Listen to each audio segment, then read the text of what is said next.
Hello दोस्तों, नमस्कार। तो कैसे हैं आप सब दोस्तों? आज मैं आपके लिए कुछ नया लेके आया हूँ जिसका नाम है चैप्टर सीरीज़। तो चैप्टर सीरीज़ में मैंने दो चीज़ें रखी है स्पेशली। पहला रखा है कि some basic concept of chapter plus most important questions for board exams. दोस्तों पहले हम बात करेंगे पहले बुक की, जो कि ज्योग्राफी का है, फर्स्ट बुक की, जिसका नाम है मानव भूगोल के मूल सिद्धांत, और जिसका फर्स्ट चैप्टर है मानव भूगोल प्रकृति एवं विशेष क्षेत्र। यानी इस बुक में सीधे तौर पर मानव भूगोल के बारे में कहीं ना कहीं बात किया जाएगा, यानी मानव भूगोल से रिलेटेड, यानी ह्यूमन ज्योग्राफी से रिलेटेड बात किया जाएगा।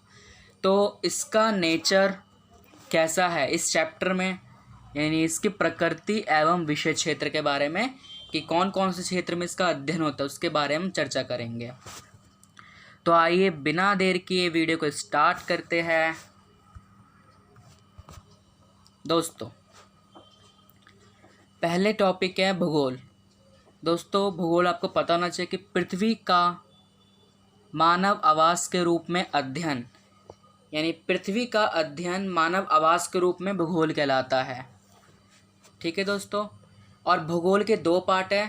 पहला है भौतिक भूगोल, दूसरा मानव भूगोल।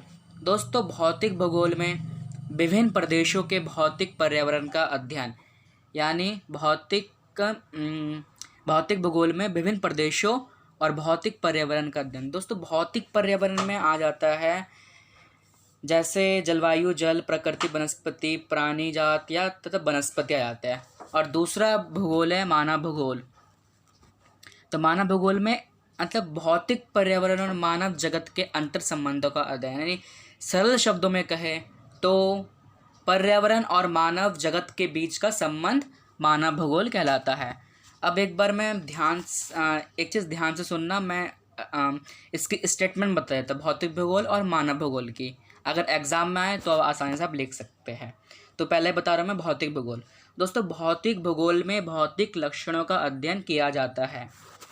इसने भौतिक पर्यावरण तत्व जैसे भू आकृति, ध्यान से सुनिएगा, भौतिक पर्यावरण में क्या क्या आता है? भू आकृति, मृदा, जलवायु, जल, प्राकृतिक वनस्पति, प्राणी जात तथा वनस्पति जात आदि का अध्ययन किया जाता है।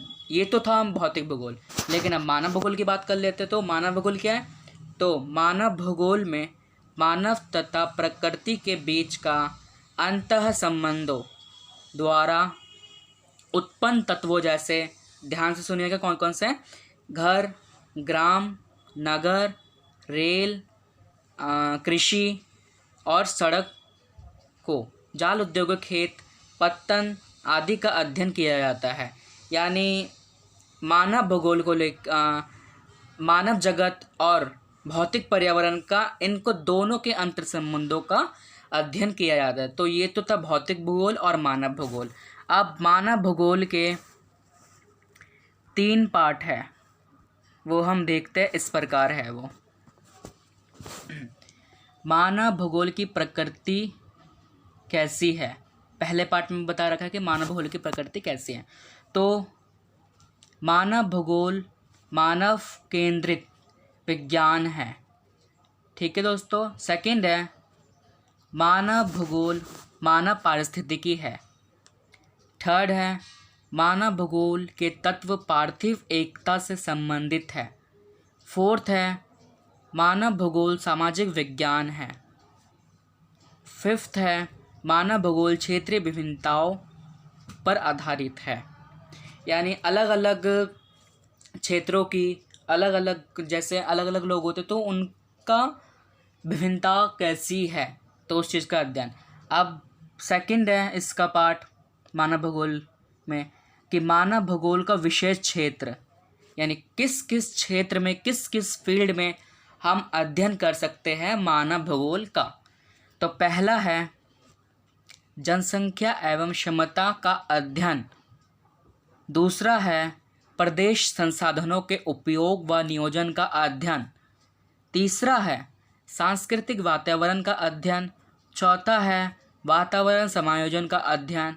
पांचवा है वातावरण समायोजन का कालिक अनुक्रमण। अब अध्ययन के उपागम कौन कौन से हैं? उपागमों में पारिस्थितिकी उपागम, क्षेत्रीय उपागम, व्यवहार परक उपागम, कल्याण परक उपागम और तंत्र उपागम। ये जो दो है ये मोस्ट इम्पॉर्टेंट है, ये एग्ज़ाम में आ जाते हैं अक्सर। अब हम बात करेंगे कि भौगोलिक विचारधाराएं क्या है, यानी मानव भूगोल के भौगोलिक विचारधाराएं किस तरह से है। तो मानव भूगोल की मुख्यतः तो 3 प्रकार के ही विचारधाराएं हैं। पहला है नवनिश्चयवाद, दूसरा है संभावनावाद, तीसरा है प्रकृति या निश्चयवाद। इसे निश्चयवाद के नाम से भी जाना जाता है ज़्यादातर, और बाकी ये है। अब हम बात करेंगे मानव भूगोल की शाखाएं, यानी कौन कौन से मतलब कहाँ, जैसे कि मैंने पहले बताया था कि कौन कौन से फील्ड में हम किस तरह से मानव भूगोल का पूर्ण रूप से अध्ययन कर सकते हैं। तो आइए देखते हैं। पहला जनांकीय, यानी जनांकीय में जनसंख्या भूगोल का अध्ययन किया जाएगा कि जनसंख्या कैसी है। दूसरा है नगरीय अध्ययन, यानी इसमें नगरीय अध्ययन में नगरीय भूगोल का अध्ययन किया जाता है। तीसरा है सैन्य विज्ञान, इसमें सैन्य भूगोल का किया जाता है। चौथा है राजनीतिक भूगोल, इसमें राजनीति भूगोल का अध्ययन किया जाता है। पांचवा है इतिहास, इसमें ऐतिहासिक भूगोल का अध्ययन किया जाता है। छठा है मनोविज्ञान, इसमें व्यवहारवादी भूगोल का अध्ययन किया जाता है।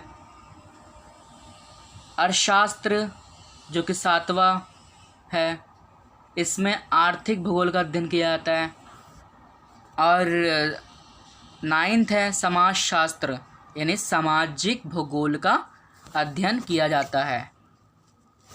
ठीक है दोस्तों, ये विभिन्न विभिन्न शाखाएं हैं जिसमें अलग अलग अध्ययन किए जाते हैं। अब हम बात करेंगे most important question for CBSE geography exam. मैं 5 क्वेश्चन बताऊंगा जो इस चैप्टर में आते ही है। ठीक है दोस्तों, तो पहला क्वेश्चन है मानव भूगोल मानव समाजों और धरातल के बीच का संश्लेषित अध्ययन है। यानी मानव भूगोल की बात की गई है कि मानव भूगोल मानव समाज और धरातल के बीच का संबंध संश्लेषित अध्ययन है। मानव भूगोल की यह परिभाषा किस भूगोलवेत्ता ने दी, यानी कौन से भूगोलवेत्ता ने इस स्टेटमेंट को दिया, तो उनका नाम है रैटजेल। ठीक है दोस्तों, अब हम नेक्स्ट क्वेश्चन के बारे में बात करेंगे। नेक्स्ट क्वेश्चन है मानव भूगोल की परिभाषा दीजिए, इसके प्रमुख अध्ययन क्षेत्र बताइए। तो आंसर है भौगोलिक वातावरण, जो कि मैंने आपको बताया था कि भौगोलिक वातावरण कौन कौन से होते हैं, जैसे भू आकृति, मृदा, जलवायु, जल, प्राकृतिक वनस्पति, प्राणी जात तथा वनस्पति जात, ये भौगोलिक वातावरण होते हैं। ठीक है दोस्तों, और मानव क्रिया में ग्राम, नगर, रेल, सड़क, ये सब, यानी इन दोनों का ये दोनों संबंध, यानी भौगोलिक वातावरण तथा मानव क्रियाओं के अंतर संबंध तथा विभिन्नताओं का अध्ययन ही मानव भूगोल है। ठीक है, तो रैटजेल के अनुसार, अब पहले हम पढ़ चुके कि रैटजेल के अनुसार क्या था, दोबारा सुन लीजिए, आ जाता है रैटजेल के अनुसार मानव भूगोल की परिभाषा दीजिए। तो मानव भूगोल मानव समाजों तथा धरातल के बीच संबंधों का संश्लेषित अध्ययन है, ये रैटजेल ने परिभाषा दी थी। अब हम बात करेंगे मानव भूगोल के प्रमुख क्षेत्र के बारे में। इससे पहले मैंने आपको बताया है कि प्रमुख शाखाएं जो है वो क्षेत्र, यानी किस कौन कौन से फील्ड में मानव भूगोल का अध्ययन किया जा सकता है। पहला है सांस्कृतिक भूगोल, दूसरा है सामाजिक भूगोल, तीसरा है नगरीय भूगोल, चौथा है जनसंख्या भूगोल, पांचवा है राजनीतिक भूगोल, छठा है आवास भूगोल, सातवां है आर्थिक भूगोल। ठीक है दोस्तों, अब हम बात करेंगे नेक्स्ट क्वेश्चन की। तो नेक्स्ट क्वेश्चन कह रहा है कि प्रकृति अवसर प्रदान करती है, यानी नेचर जो है वो बहुत से अवसर प्रदान करती है और मानव उसका उपयोग करता है। ऑब्वियस सी बात है, प्रकृति अवसर प्रदान करती है लेकिन मानव उसका उपयोग करता है। इस प्रकार धीरे धीरे प्रकृति का मानवीकरण हो जाता है, यानी नेचर जो कि प्रकृति, धीरे धीरे उनका मानवीकरण हो जाता है। तो मानव भूगोल की इस विचारधारा को किस नाम से जाना जाता है? इसके दो प्रमुख विशेषताएं नाम बताइए। तो दोस्तों आपको पता होना चाहिए कि इस विचारधारा को किस नाम से जाना जाता है? संभावनावाद से। संभावनावाद से क्यों? क्योंकि प्रकृति अवसर प्रदान करती है, यानी संभावना को जन्म देती है और मानव उसका उपयोग करता है। तो इसका आंसर है कि मानव भूगोल की इस विचारधारा को संभावनावाद के नाम से जाना जाता है। अब इसकी दो विशेषताओं के बारे में बात कर लेते हैं। इसकी पहली विशेषता है, समय के साथ मानव बेहतर तकनीक विकसित कर लेता है और पर्यावरण से प्राप्त संसाधनों के द्वारा संभावनाओं को जन्म देता है, जैसा कि मैंने पहले बताया। अब तीसरा है, इस अवस्था में मानवीय क्रियाएं सांस्कृतिक भूपृष्ठ का निर्माण करती है और मानवीय क्रियाओं की छाप चारों ओर नज़र आती है। ठीक है दोस्तों, अब हम बात करेंगे नेक्स्ट क्वेश्चन की। नेक्स्ट क्वेश्चन है, नवनिश्चयवाद संकल्पनात्मक ढंग से एक संतुलन बनाने का प्रयास करता है, स्पष्ट करें। क्वेश्चन ऐसे भी आता है। ठीक है दोस्तों, पहले मैं नवनिश्चयवाद समझा दूँ क्या होता है। नवनिश्चयवाद यानी मतलब किसी चीज़ का हम संसाधन को यूज़ कर रहे हैं तो उसका संतुलन बनाए रखना, यानी आने वाली भावी पीढ़ी के लिए उस चीज़ को संतुलन में बनाए रखना या बचा कर रखना। तो ये सरल शब्द में नवनिश्चयवाद है। क्वेश्चन इस टाइप से भी आता है कि नवनिश्चयवाद टेलर की देन है, जो कि भूगोलवेत्ता है। ध्यान रखना, टेलर भूगोलवेत्ता है की देन है, मतलब इन्होंने इसका वो दिया था, प्रतिपादन किया था नवनिश्चयवाद का। और संभावनावाद के थे जो दो विचारों के मध्य संतुलन बनाने का प्रयास है, स्पष्ट करें। और क्वेश्चन इस टाइप से भी आ सकता है कि नवनिश्चयवाद की कोई 3 विशेषताएं बताइए, यानी स्पष्ट के रूप में हम विशेषताएं भी बता सकते हैं, किसकी विशेषता के तौर पे हम आंसर इसका दे सकते हैं। तो इसका आंसर है, इस विचारधारा का जनक ग्रिफिथ टेलर, ध्यान दे, ग्रिफिथ टेलर इन्होंने दिया था, ग्रिफिथ टेलर महोदय है। इसकी 4 विशेषताएं जो किस प्रकार है। पहला है, यह विचारधारा पर्यावरणीय निश्चयवाद और संभावनावाद के बीच का मार्ग है। बीच का मार्ग कैसे है दोस्तों? देखिए, निश्चयवाद और संभावनावाद ये दोनों ही मानव भूगोल यानी आगे बढ़ने की ओर इशारा करते हैं, लेकिन जो नवनिश्चयवाद है वो कहता है कि आगे तो बढ़े लेकिन संतुलन बनाकर रख कर। तो ये नवनिश्चयवाद इन दोनों के बीच का मार्ग प्रस्तुत करता है। ठीक है। दूसरा है, यह पर्यावरण को नुकसान किए बगैर समस्या को सुलझाने पर बल देता है, जैसा कि मैंने पहले बताया। इसका मुख्य उदाहरण इसका मतलब है कि यह पर्यावरण को नुकसान किए बगैर समस्या को सुलझाने पर बल देती है। कौन सा? नवनिश्चयवाद। और तीसरा है, पर्यावरणीय निश्चयवाद के अनुसार मनुष्य ना तो प्रकृति पर पूरी तरह निर्भर हो सकता है, यानी पर्यावरणीय निश्चयवाद के तहत हम ना तो प्रकृति पर पूर्ण रूप से निर्भर हो सकता है और ना ही प्रकृति से स्वतंत्र रह सकता है। यानी मानव प्रकृति का पूर्ण दोहन नहीं कर सकता, लेकिन प्रकृति से स्वतंत्र यानी प्रकृति के बिना भी नहीं रह सकता। वो संसाधनों का यूज़ करता ही है। चौथा और पांचवा है, इसके दो और हैं। तो चौथा और पांचवा है, प्रकृति पर विजय पाने के लिए प्रकृति के ही नियमों का पालन करना। प्रकृति पे अगर विजय पाना है यानी प्रकृति के साथ चलना है तो उस पे नियमों का पालन करना पड़ेगा और विनाश से बचना। पांचवा है, प्राकृतिक दोनों का प्रयोग करते हुए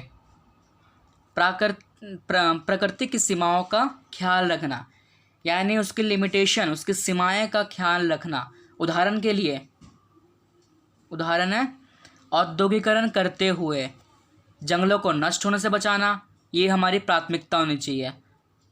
खनन करते समय अति दोहन से बचना, यानी ज़्यादा माइनिंग नहीं करनी चाहिए, हमें अति दोहन नहीं करना चाहिए। ठीक है दोस्तों, मैंने आपको मोस्ट इम्पॉर्टेंट 5 क्वेश्चन बताए जो फर्स्ट चैप्टर में यानी मानव भूगोल प्रकृति एवं विशेष क्षेत्र में जो आ सकते हैं एग्ज़ाम में, CBSE बोर्ड एग्ज़ाम। दोस्तों, अगर आपको वीडियो पसंद आई तो सब्सक्राइब ज़रूर करके जाना और मुझे कमेंट करके बता देना कि वीडियो कैसी लगी। और इस वीडियो को लाइक कीजिए, शेयर कीजिए अपने दोस्तों के साथ ताकि उन्हें भी ये वीडियो काम आ सके। और अगर कोई भी ज्योग्राफी में आपको कोई भी क्वेरी होती है तो मुझे इंस्टाग्राम पे फॉलो कर आप मुझसे वहाँ से पूछ सकते हैं और आप मुझे ट्विटर पे भी फॉलो कर सकते हैं। तो इसी के साथ मैं आपसे इस वीडियो में विदा लेता हूँ। दोस्तों, जय हिंद, जय भारत, वंदे मातरम।